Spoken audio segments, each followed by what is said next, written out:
Welcome, ladies and gents. My name is Rick Kersey, and I just recently got done playing Far Cry 4, and I realized that a lot of things are very similar between Far Cry 4 and Far Cry 3. So I decided that today we're going to make the video, instead of talking about Far Cry 4 and why it's so awesome, we're actually going to compare the two. So today we're going to feature Far Cry 4 versus Far Cry 3. Fight! Far Cry 4 actually takes a lot of things that worked in Far Cry 3. A lot of the stuff actually carries over. Outposts, radio towers, the combat, the driving, it all carries over. Even the crafting all carries over into Far Cry 4. Far Cry 4 adds in its own things to make it a newer game, and certain things it did better, and certain things it did not as good as Far Cry 3. Before we get started, I want to say that graphics are not going to be a thing that we're going to talk about, because obviously Far Cry 4 is a much newer game, so naturally it's going to have better looking graphics. That, and I also really don't hold graphics to a high regard as to whether a game is good or not. I mean, does it have good graphics? Yeah, it's kind of good, but it's not the best thing I've seen. So without further ado, let's get into our first category. Story. Now, I do hold story to a much higher regard than what a lot of other people do, but it's not going to hurt a game if it has a good story. So let's talk about Far Cry 3 first. Far Cry 3, you play as Jason Brody. He's on vacation with his friends, and they go skydiving, lands on this island that is inhabited by pirates, and throughout the rest of the game is him trying to save his friends who are captured by these pirates and then escape the island. In Far Cry 4, you play as AJ Gale, or Ajay Ghale. Everybody in the game calls him Ajay Ghale, but then he turns around and refers to himself as AJ, so I'm going to keep calling him AJ. You play as AJ Gale, and he has come to Kyrat in order to scatter his mother's ashes when he gets captured by the land's dictator, Pagan Min. But then he gets rescued by rebels, and then throughout the rest of the game, he is involved with the rebels known as the Golden Path that is fighting against Pagan Min's royal army. So which game did it better? Well, in Far Cry 3, I felt like the game was very linear. It just didn't give you a lot of options. I'm not saying that it should have given you options, because when it was there at the time of me playing, it was actually really good. In Far Cry 4, there's a lot of decision making throughout the campaign. You were in between these two rebel leaders. One of them believes that they should be upholding the traditions and beliefs of Kyrat. The other one believes that that way of thinking is outdated. It thinks it should sacrifice its traditions and beliefs in favor of being more aggressive and go after money. The game makes you think bigger picture. There are pros and cons to both sides, and there are many times where I'm sitting there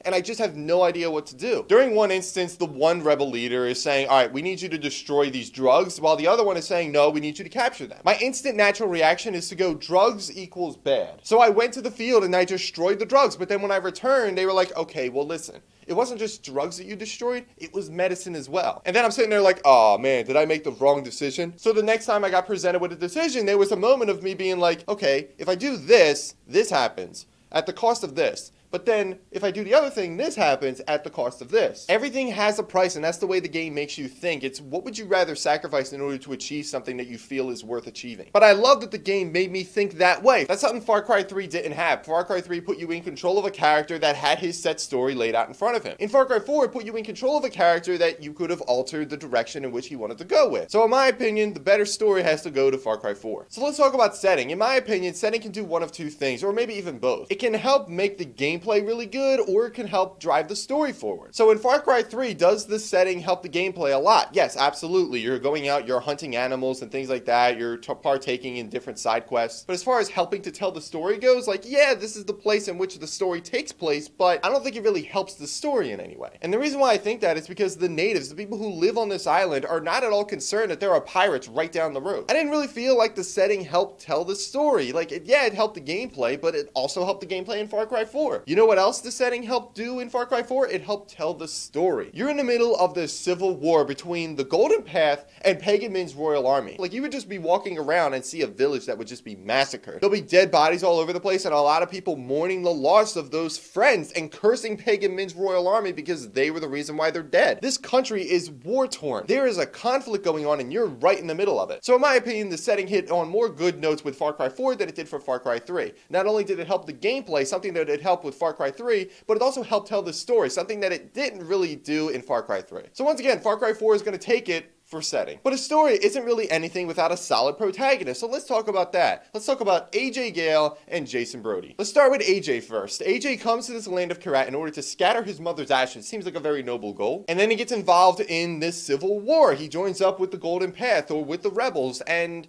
in my opinion, it really didn't feel like he had any obligation to do that. We don't get any glimpse of what AJ Gale's former life was, but we're left to assume that maybe it wasn't really all that good, since he was so ready to give it all up and be like, you know what, I am fully committed to this war that's going on. A war, mind you, that he was just recently introduced to. In my opinion, if I was in his shoes, I'd be like, I'm just, Okay, I gotta go because I really don't want to be a part of whatever this is. I really feel like AJ Gale really lacked motivation as to what he was doing. Like, yeah, I mean, he has a real connection. This is his land, this is his blood and everything, but it really doesn't help sell the fact that he's so ready to just be a part of it and to be like the hero. I didn't feel like there was any real character development with AJ. He just is established and then there he goes. But that's not the case with Jason Brody. Jason Brody comes into the game. He has motivation to be there. He has motivation to keep going in the game. He's like, I want to find my friends and I want to escape. We get glimpses of what his life was before being put on this tropical island. And then there's also some character development as well. There are points in the game where Jason Brody has to actually kill people. And then the first time he kills somebody, he's like, oh my god, I can't believe I just did that. But then as he progresses, mind you, killing is a big part of the game. It is a first-person shooter, so shooting at people is going to be a thing. While this is going throughout the game, he has no problem gunning people down. And even when he starts rescuing some of his friends, they even comment on that. They're like disturbed by the fact that he doesn't even blink when he starts killing people. It's just like, you just massacred about 15 people.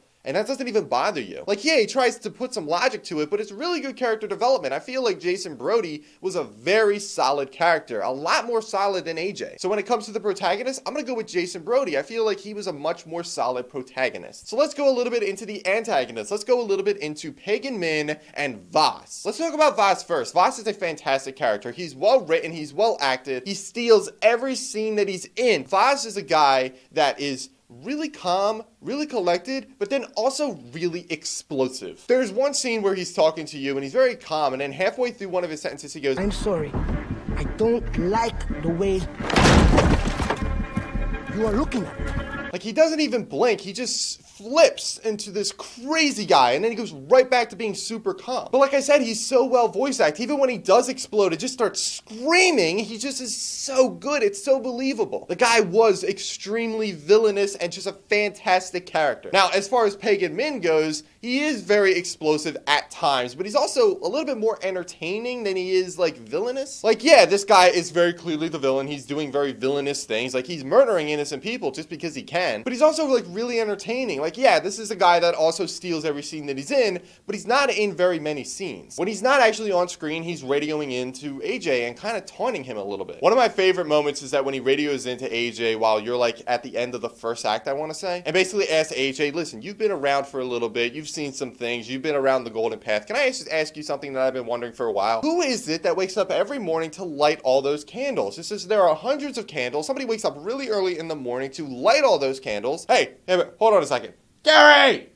Candles are illegal. Punishable by death. That was just really entertaining. Like, I laughed when I heard that. In a lot of ways, I feel that Pagan Min is, a lot of people were comparing him to the Joker. I actually like to make the comparison to Handsome Jack. Like, Handsome Jack is a villainous character, but he is also a character that was also very entertaining. I feel like Pagan Min is very similar. Mind you, I haven't played Borderlands 2, so I really don't know, but this is from what I've heard. And from what I've heard, I just made that connection. Like, Pagan Min, he is a little bit explosive, but you just don't see that as much as you do with Vaas. Like, I feel like Vaas, he just sold it better. Like, I think Troy Baker did a fantastic job as Pagan Min with what he had to work with, and I think for this year, Pagan Min is one of the top runners for Villain of the Year. But compared to Vaas, I really don't think that he's better than Vaas. I think Vaas just was a little bit on a higher level of being a villainous character. So for that reason, I think that Far Cry 3 will once again take it for antagonist. So let's talk about the open world. Like I said before, this game is very similar. It took a lot of things that worked with Far Cry 3 and brings it into Far Cry 4. Harvesting plants to craft syringes, going after animals and hunting them down in order to craft upgrades to your gear, the outposts, the radio towers, or bell towers in Far Cry 4. They're all in there, and it's all pretty much the same mechanics. And of course, there are a bunch of side quests in there, but here's the thing. I feel that Far Cry 4 is going to take it in this category. And the reason why is because with the random events and with the side quests, once again, the game is helping tell the story. In Far Cry 3, I feel like, okay, yeah, the side quests are there. I don't think they're really helping to tell the story of the game anymore. It's just something that I can do. But I'll be liberating an outpost in Far Cry 4, and then there'll be somebody who is all tied up in one of the outposts, and then I'll be like, well, I'm not going to leave you there. I'm going to help you out, and then I'm going to go help out your friends. I felt more obligated to do the side quests in Far Cry 4 than I did in Far Cry 3. Even the collectibles, I felt, added some more backstory to the game. In a way, it was like a subplot that really affected my mindset when I was making decisions in the main campaign. It was like, okay, well, because of these collectibles, these diaries that I'm picking up, I'm really starting to rethink my strategy when going forward with making all these decisions that these two leaders of the golden path they're trying to make me make. There are even these paintings that you can gather, and then every time you gather a new piece, you are transported in control of this guy, Kalanite, who's a karate warrior, and he travels to Shangri-La, and then when he gets there, he's very troubled by the fact that the place is overrun by these evil forces. So every time you find a new painting, you are in control of Kalanite in Shangri-La and trying to free it from these evil forces, which was honestly one of the more interesting things to do in the game. There was a lot of really cool mechanics that accompanied it, and a lot of really cool, unique enemies. But it made you play the game differently, made you think differently. You don't have a gun anymore, you're having a bow, and you have a knife that you can go ahead and attack your enemies with. You get an elephant, at one point you have a tiger friend, and it's just a change of pace, and something that I found a lot of enjoyment out of. Especially with the way it ended, which was badass. Like the collectibles in Far Cry 3, I really didn't feel any obligation to go after. Like there were a few I actually did go after, but in Far Cry 4, they also helped tell the story. In many ways, it was a sub-story beneath the main story, and it was just super interesting to follow up on that. So with the side quests, the random events, and the collectibles all adding in and helping tell the story, Far Cry 4's open world will take it for this category. Now let's talk about the multiplayer. There was a cooperative mode in Far Cry 3, but I feel like there was a lot of really preset, just separate missions. In Far Cry 4, it's open world. You could do free roam, you could do the side missions, you could go hunting together, and then you can create your own story. Like you can't do main missions in the game, but it still gives you more to do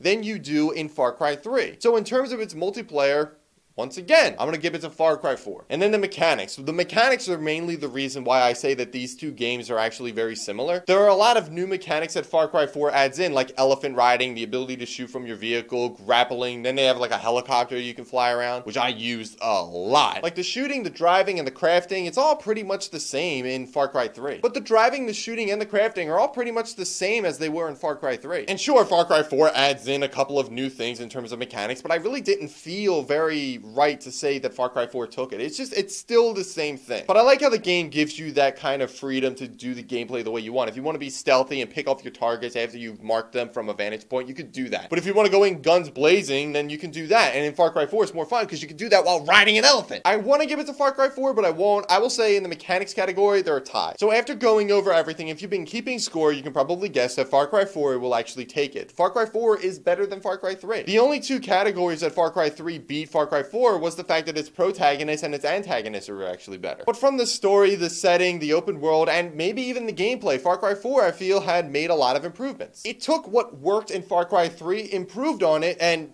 it's a much better game because of it. One of the games to consider for Game of the Year. And is it going to be Game of the Year? Well, I'm still haven't played all the games this year. And even I've been considering whether or not Sunset Overdrive is in fact Game of the Year. I still think that it's one of the ones you need to talk about. But after playing Far Cry 4, I'm really starting to think to myself, maybe it's too early to talk about Game of the Year. There will be a video out in the future where I will give like games awards for its Game of the Year. Now it's worst game, best studio, best soundtrack, best antagonist, best protagonist. That video is going to come after I play all the games that I plan on playing this year. But the whole reason why I made this video is to basically go over the fact that Far Cry 4 is a fantastic game. In my opinion, it's better than Far Cry 3. So if you played and enjoyed Far Cry 3, because it's so similar, you're going to enjoy Far Cry 4. It's definitely another game to consider when you talk about Game of the Year, and it's definitely a must-play game in my opinion. So with that said, guys, thank you so much for watching. Play Far Cry 4, and I will see you next time.